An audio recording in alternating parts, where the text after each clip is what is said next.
of birthing your business, because if you're a new business owner, you know that there's a lot to it, and we all need a little bit of guidance and support in our endeavors.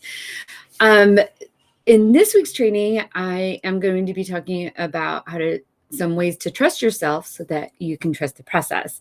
And what I mean by that is that, if you've been anywhere around anywhere, I'm sure you've heard of the manifestation and different manifestation techniques and create your own path and all of that wonderful stuff that is really awesome for us to hear. But if that requires a lot of trust in, the universe, God, uniforce, whatever it is that you believe, right? But if you don't even trust yourself, it's really difficult to trust something else. And so I know that I've struggled a lot with this over the years. My ADHD also plays a part in that as well, because it has set me up for repeated failures, trying to do things the way that society, quote unquote, says that I should be doing things. So it's been a process in building up that trust for myself, so that way I can trust myself, and therefore I can also start trusting that things are going to work out in my favor, right? Because that is the way it all works. We get what we believe, and if we don't trust ourselves, if we believe that, most of the time we don't trust ourselves because there's been things that have happened. And a lot of times we don't trust ourselves because we also don't trust other people. We're always trying to control everything. And that kind of major control ends up, sorry. I just was looking at something real quick here. I'm trying a brand new software right now. So I have no idea if it's working right now, but it looks like it's working. So I'm just going to assume that it is. Anyways, so I got a message on the screen that was saying that there was something going on and that I needed to do a link, right? So I'm still not seeing it over in the group, but I guess it's working. Hopefully it's working, because it says that it's live. All right, let me go check over on YouTube, because if it's on YouTube, it's probably live here on Facebook. It's working because it says that it's live. All right, it's working over there on YouTube. So once again, I'm just going to assume it's working here. Okay. Anyways, back to trusting yourself, right? See, look at me trying to control everything. I'm not trusting that the technology is working. Although, experiences have shown me that sometimes technology doesn't always work the way it does, especially when you're doing something new for the first time. All right, so back to trusting yourself, right? So, many of us, and usually the people that I work with in general, have had maybe not the easiest of lives. I don't think anyone has an easy life.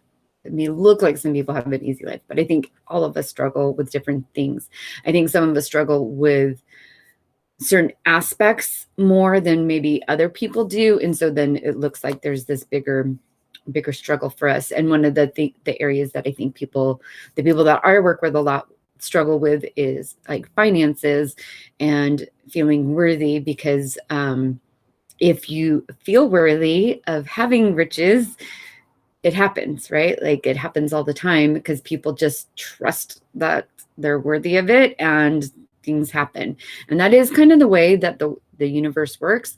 I'm saying universe specifically in the sense of the way quantum physics in the universe, as the galaxy, as energy, as matter, whatever the driving force is behind that is up to you and your own personal beliefs. But I can tell you from a quantum physics level that there is, indeed a correlation between the way our thoughts work and then what happens actually in our reality.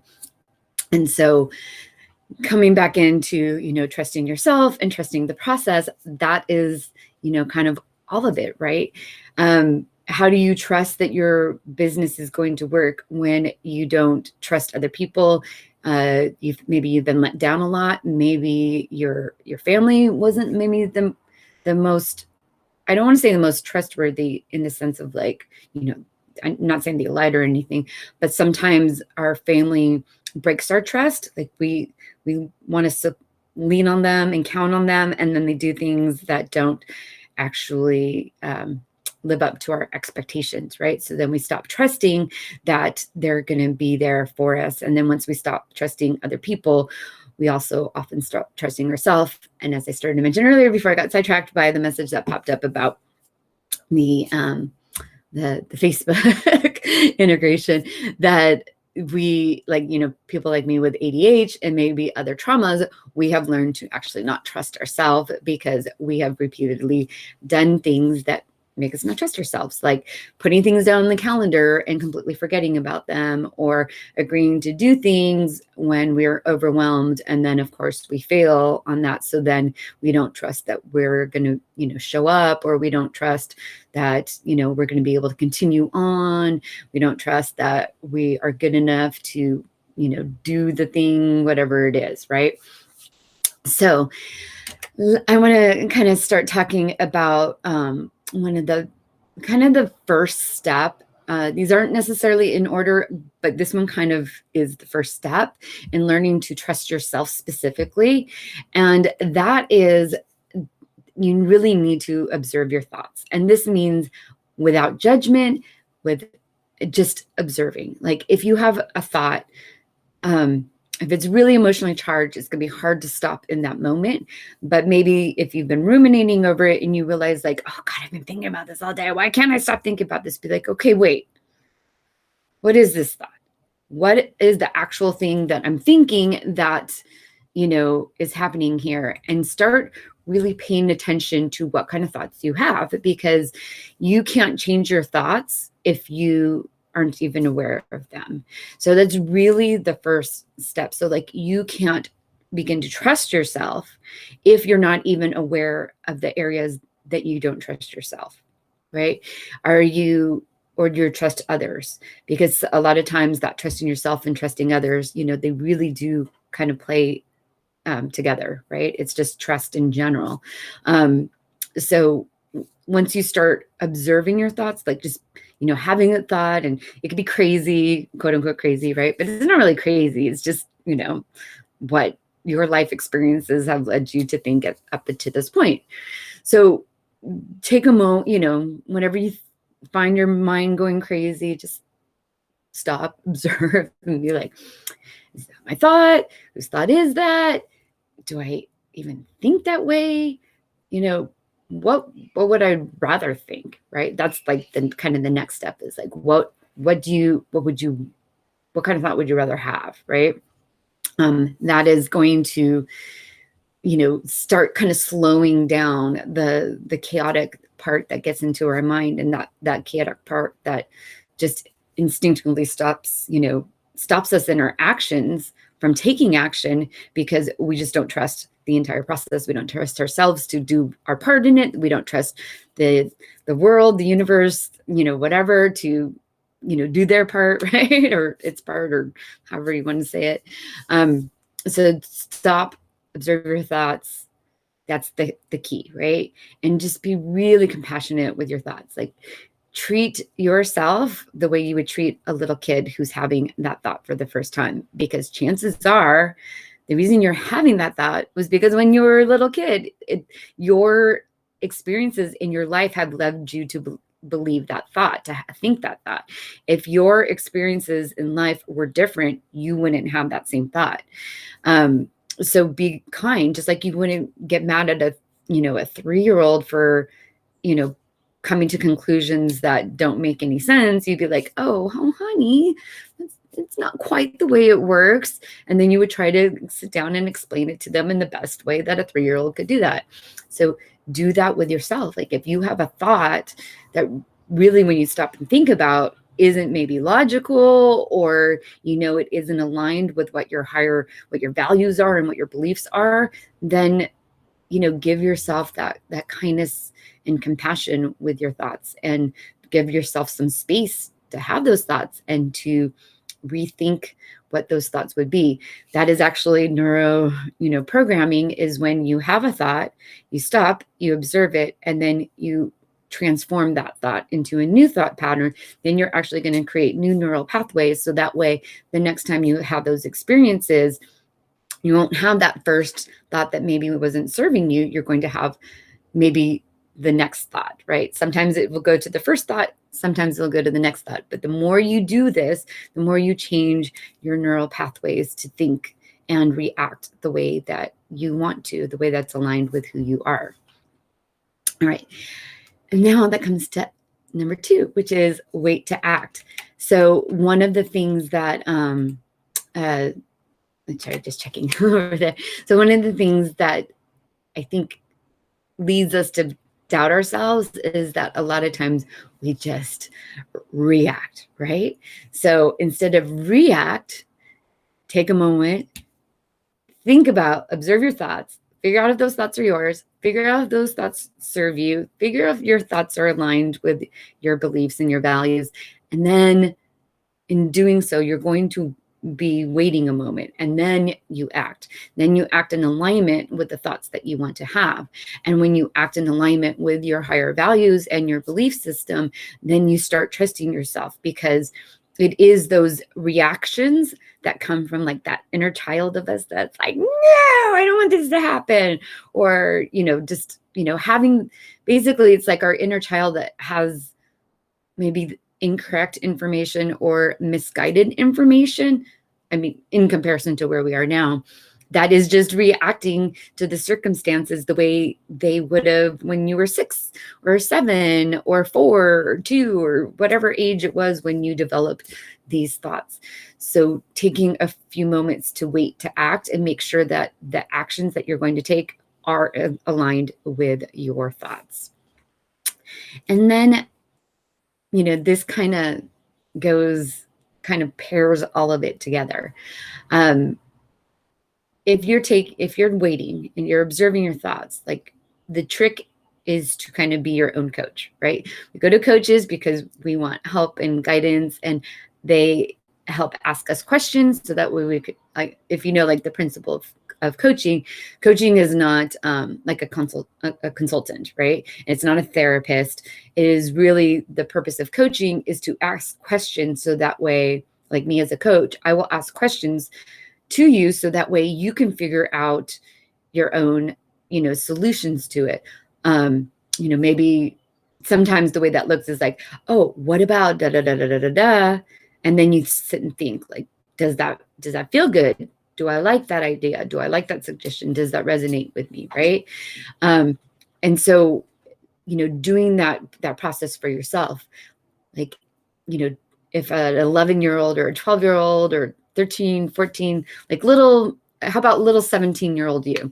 Little 17-year-old you, old enough to like not be a little kid and can understand some, heavy concepts, right? But still young enough that they need guidance, right? And they need, some extra loving care and comfort to be able to make wiser decisions.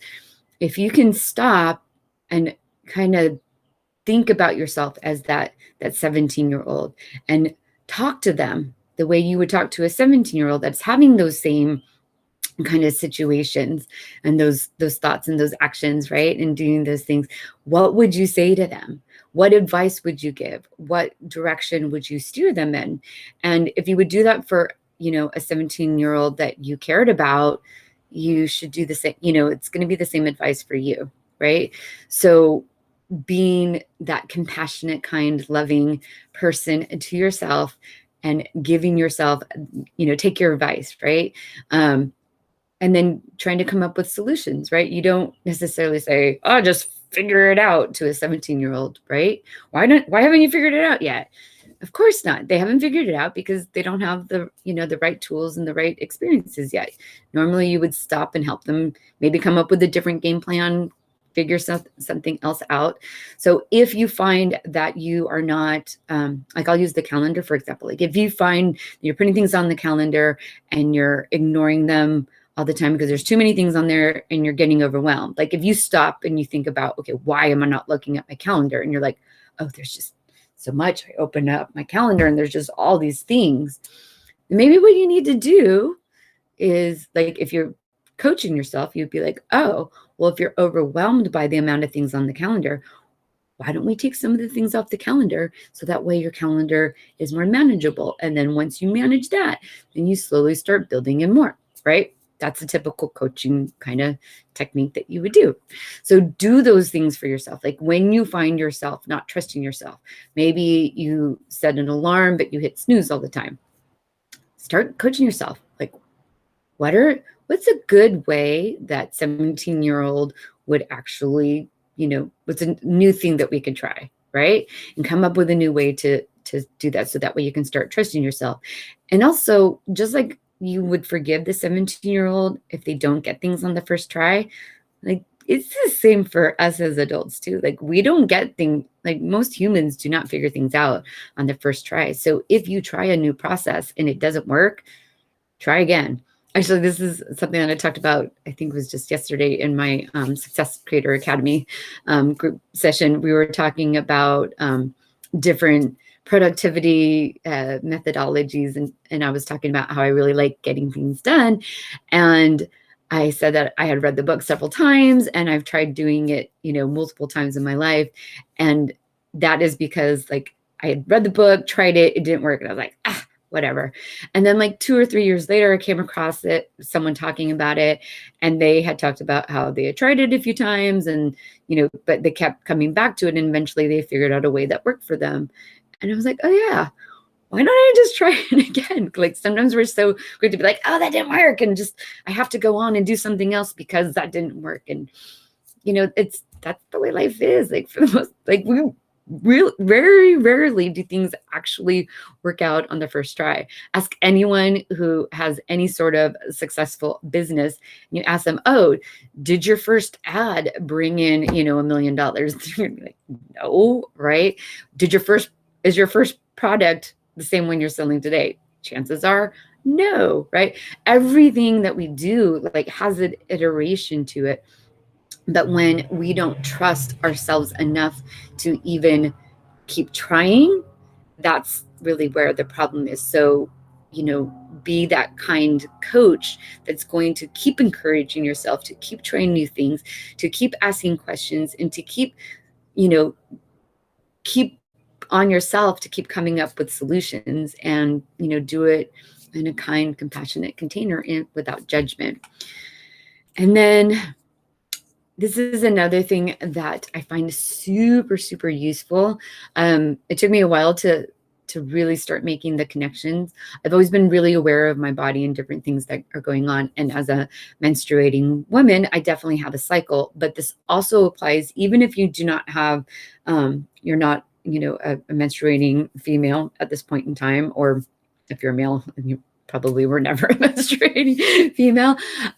But we do have cycles, like whether it's the moon or it's your internal cycle, your circadian rhythm.